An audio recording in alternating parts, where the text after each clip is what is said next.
Hi friends, நாங்க தான் உங்க ராபர்ட் மீனா. இன்னைக்கு நம்ம சேனல்ல நீங்க என்ன vlog பார்க்க போறீங்க அப்படினா இன்னைக்கு ஆடி 18. ஆடி 18 அன்னைக்கு நம்ம வீட்ல என்னென்னலாம் பண்றோம் அப்படின்றத பத்தியும் நம்ம கணக்கம்பட்டி கோயிலுக்கு போக போறோம். அங்க போயிட்டு இன்னொரு இடத்துக்கும் போக போறோம். அங்கலாம் போய் என்னென்ன பண்றோம் அப்படின்றத பத்தி தான் இந்த vlogல நீங்க பார்க்க போறீங்க. உங்க வீட்ல எல்லாம் ஆடி 18 அன்னைக்கு என்னென்ன நீங்க ஸ்பெஷலா பண்ணீங்க, எந்த கோயிலுக்கு போனீங்க அப்படின்றதெல்லாம் கமெண்ட் பாக்ஸ்ல மறக்காம கமெண்ட் பண்ணுங்க. நீங்க இப்பதான் நம்ம சேனலை ஃபர்ஸ்ட் டைம் பார்க்கறீங்க அப்படினா நம்ம சேனலை ப்ளீஸ் சப்போர்ட் பண்ணுங்க, சப்ஸ்கிரைப் பண்ணுங்க. கூடவே இருக்க பெல் ஐகானை கிளிக் பண்ணிக்கோங்க. அப்பதான் நம்ம டெய்லி போடுற வீடியோ உங்களுக்கு நோட்டிஃபிகேஷன்ல வரும். வீடியோவை ஃபுல்லா ஸ்கிப் பண்ணாம பாருங்க. இப்போ வாங்க வீடியோக்குள்ள போயிடலாம். நம்ம கணக்கம்பட்டி கோயிலுக்கு வந்துட்டோம். இன்னைக்கு நான் saree தான் கட்டியிருக்கேன். நான் கட்டியிருக்க saree எனக்கு மோகனப்பிரியா அப்படின்ற நம்மளோட வீடியோ பார்த்து நம்மளுக்கு பழக்கமான ஒரு ஃப்ரெண்டு, எனக்கு ரொம்பவே பிடிக்கும் அவங்க எனக்கு எடுத்து கொடுத்த saree தான். செகண்ட் டைம் நான் கட்டுறேன். ஃபர்ஸ்ட் டைம் நான் நம்ம ஊர் திருவிழாவில் கட்டியிருந்தேன். ஒரு ஃபோட்டோ கூட எடுக்க முடியல அந்த saree கட்டி. வீட்டில் கொஞ்சம் ஒர்க் இருந்தனால நான் டயர்டில் தூங்கிட்டேன். நான் இன்றைக்கினாச்சும் ஃபோட்டோ எடுக்கணும்னு நினச்சேன். ஆனால் இன்றைக்கி நான் எடுக்க கிடையாது. அடுத்தடுத்து வேலை இருந்தனால அப்படியே ஓடிட்டோம். இன்றைக்கி நான் அந்த saree தான் கட்டியிருக்கேன். மோகனப்பிரியா சிஸ்டர் இந்த வீடியோ பார்த்தாங்க அப்படின்னா, சிஸ்டர் நீங்கள் எடுத்து கொடுத்த சாரியை நான் கட்டியிருக்கேன், எனக்கு எப்படி இருக்குது அப்படின்ட்டு கமெண்ட் பாக்ஸில் ஒரு கமெண்ட்டை போட்டு விடுங்க. சாமியோட சன்னதிக்கு போனதுலேருந்து எனக்கே தெரியுது, ஒரு 2 கஷ்டம் என்னை விட்டு போன மாதிரி எனக்கு ஒரு ஃபீல் ஆகுது. மாதத்தில் இனிமேல் ஒரு 3 நாள்னாச்சு நான் சாமியோட சன்னதிக்கு போகலான்னு இருக்கேன். கருவாவுமே கூட்டிகிட்டு வரேன் அப்படின்னு சொல்லிட்டாங்க. நாங்கள் காலையில் ஆடி 18 அன்னைக்கு ஒரு 11 மணி போலெல்லாம் வந்துட்டு கோயிலை ரொம்ப நேரம் முடிக்க உட்காந்துருந்துட்டு கொஞ்சம் நேரம் நிம்மதியாக இங்கிட்டே இருக்கலாம் அப்படின்னு சொல்லிட்டு இருந்துட்டு ஒரு 5 மணி போல் தான் நம்ம அங்கேருந்தே கிளம்புனோம்.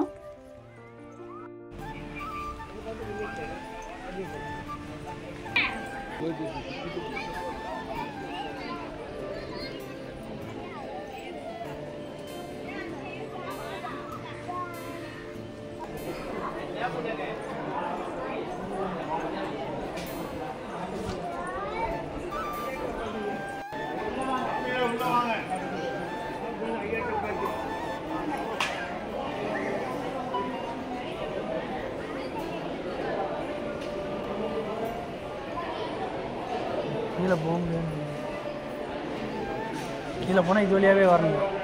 இந்த தடவை நாங்கள் சாமியை நல்லா பார்த்தோம். கூட்டம் இருந்தது, ஆனால் டக்குன்னு சாமியை கும்பிட்டு உடனே சொல்லிக்கிட்டே இருந்தாங்க. வெளியே கூட்டம் நிறையா இருக்குது, உள்ளே அவ்வளோக்கா இல்லை. நம்ம போனோடனே சாமியை பார்த்துட்டு வந்துட்டோம். அந்த சர்க்குரு சாமியோட பீடம் பக்கத்தில் ஒரு கொஞ்சம் நேரம் உட்காந்துருந்தோம். இந்த தடவை தான் அப்படி உட்கார முடிஞ்சது. இதுக்கு முன்னாடி நாங்கள் அப்படி உட்காந்ததில்ல. ஃபஸ்ட் டைம் நம்ம அங்கே போய் சாமிக்கு பக்கத்தில் உட்காந்து சாமி கும்பிட்டுட்டு அவர் சாமி போட்டிருந்த செருப்பெல்லாம் வச்சுருந்தாங்க. என்னால் நம்பவே முடியல. இன்றைக்கி நான் அதெல்லாம் பார்ப்பேன், சாமியோட செருப்பெல்லாம் பார்ப்பேன் அப்படின்னு என்னால் நம்பவே முடியல. சாமியோட செருப்பெல்லாம் பார்த்துட்டு தொட்டு கும்பிட்டுட்டு வீடியோ எடுத்துகிட்டு வந்தேன். நீங்களும் பார்க்கணுன்றதுக்காக வீடியோ எடுத்துகிட்டு வந்தேன்.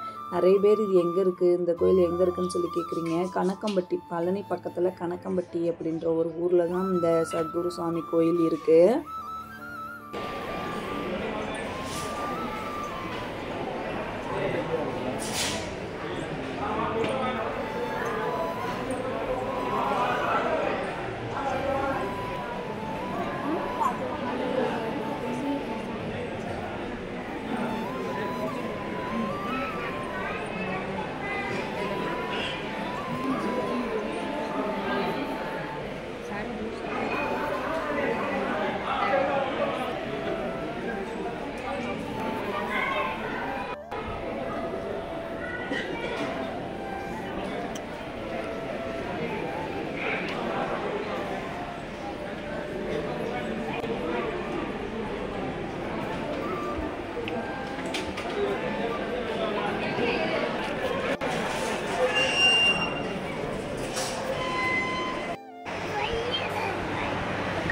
அம்மா பாய்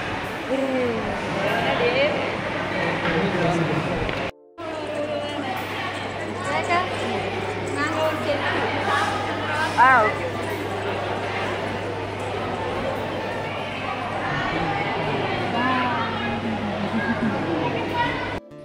கோயிலில் அன்னதானம் போடுவாங்க. அங்கே போய் அன்னதானத்தை வாங்கி சாப்பிட்டுட்டு நம்ம ஒரு 5 மணி போல் தான் நம்ம அங்கே சர்க்குரு சாமி கோயிலேருந்தே கிளம்புனோம். என்ன அன்னதானம் போட்டிருந்தாங்க அப்படின்னா புளி சாப்பாடு தான் போட்டிருந்தாங்க. ரொம்ப புளிப்பு இல்லாமல் ரொம்ப இது இல்லாமல் கரெக்டாக இருந்தது. எல்லோரும் சாப்பிட்ற மாதிரி கரெக்டாக இருந்தது. மாமாவுக்கு வேறு பசி எடுத்துருச்சா, அதனால சாப்பாடு வாங்கிட்டு வான்னு சொன்னாங்க. மாமாவுக்கு வாங்கி கொடுத்துட்டு நானுமே மறு சாப்பாடு வாங்கி சாப்பிட்டேன். சாப்பாடு சூப்பராகவே இருந்தது. அகைன் நம்ம திண்டுக்கல் வந்திருக்கோம். எதுக்காக அப்படின்னா ராஜூஸ் கிச்சன் ராஜாத்தி அக்கா இருக்காங்கல்ல, அவங்க வந்து திண்டுக்கல்லில் ஒரு ஷாப் ஓப்பன் பண்ணியிருக்காங்க. அதுக்காக நம்மளை இன்வைட் பண்ணியிருந்தாங்க. அதுக்காக தான் வந்திருந்தோம். காலையிலே ஓப்பன் பண்ணிட்டாங்க. நம்மளால் வர முடியல. கோயிலுக்கு போய் இன்றைக்கி ஒரு நாள்னாச்சும் அங்கிட்டு இருந்துட்டு வரலாம் அப்படின்னு சொல்லிட்டு போயிட்டோமா. அதனால நம்ம அங்கே கோயிலுக்கு போயிட்டு டேரெக்டாக இவங்க இங்கே கடைக்கு வந்துட்டு அதுக்கப்புறம் தான் நம்ம வீட்டுக்கே போனோம். அக்கா இந்த வீடியோ பார்த்தீங்க அப்படின்னா சாரிக்கா, நீங்கள் எதுவும் நினச்சிக்காதீங்க, நாங்கள் தான் முடிச்சு வைக்கிறதுக்கே வந்திருந்தோம். அக்கா கிட்ட தம்பிக்கு உடம்பு ஊறுறதுக்காக ஒரு பவுட்ரு ஒன்று வாங்கிக்கிட்டு நம்ம அங்கேருந்து வந்துட்டோம். திண்டுக்கல் விளாக்ஸ் பசங்களோட ஒரு மீட்டிங்கை போட்டுட்டு நம்ம வீட்டுக்குமே வந்துட்டோம். இந்த விளாக் நான் இதோட முடிச்சுக்கிறேன். இந்த விளாக் உங்களுக்கு பிடிச்சிருக்குன்னு நினைக்கிறேன். பிடிச்சிருந்துச்சி அப்படின்னா நம்ம சேனலை ப்ளீஸ் சப்போர்ட் பண்ணுங்கள், சப்ஸ்கிரைப் பண்ணுங்கள். நெக்ஸ்ட்டு ஒரு விளாகில் பார்க்கலாம். பாய்.